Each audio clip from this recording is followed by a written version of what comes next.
പ്രിയപ്പെട്ടവരെ, ഇന്ന് ഏപ്രിൽ 6 രാവിലെ UAE സമയം ഒരു 11 മണിയോടുകൂടി നമ്മളൊക്കെ കേൾക്കുന്നൊരു വാർത്ത സത്യമാകണേ എന്ന പ്രാർത്ഥനയോടെ ആശംസയോടുകൂടിയാണ് ഇപ്പോൾ സംസാരിക്കുന്നത്. അമേരിക്കയും ഇറാനും തമ്മിൽ യുദ്ധം താൽക്കാലികമായിട്ടെങ്കിലും നിർത്തിവെക്കാനും ഹോർമൂസ് കടലിടുക്ക് പെട്ടെന്ന് അങ്ങനെ തന്നെ തുറക്കാനും ഉള്ളൊരു ധാരണയിലേക്ക് പോകുന്ന ഒന്നാം ഘട്ടം എന്ന രൂപത്തിൽ മധ്യസ്ഥർ നൽകിയിരിക്കുന്ന പ്ലാൻ ഏതാണ്ട് അംഗീകരിക്കുമെന്ന രൂപത്തിലാണ് ഇപ്പോൾ വാർത്തകൾ വന്നുകൊണ്ടിരിക്കുന്നത്. ഇത് വെറുതെ ആരെങ്കിലും പറയുന്നതല്ല. ചില വ്യക്തമായ സോഴ്സുകളെ ഉദ്ധരിച്ചുകൊണ്ട് റോയിട്ടേഴ്സ് എന്ന് പറയുന്ന അന്താരാഷ്ട്ര ഏജൻസിയാണ് ലോകത്തിന് മുന്നിൽ ഇങ്ങനെയൊരു സൂചന കൊടുത്തത്.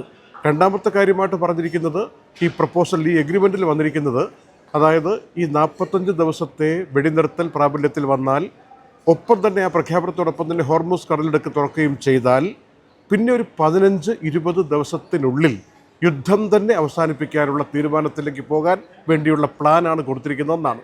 ഏതായാലും മധ്യസ്ഥന്മാർക്ക് ഒരുപാട് മധ്യസ്ഥ രാജ്യങ്ങൾ ഇടപെടുന്നുണ്ട്.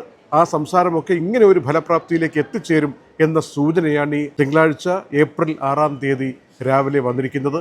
സത്യമാകട്ടെ എന്ന് പ്രാർത്ഥിച്ചുകൊണ്ടാണ് തൽക്കാലം ഈ ഒരു ഇടപെടൽ അവസാനിപ്പിക്കുന്നത്.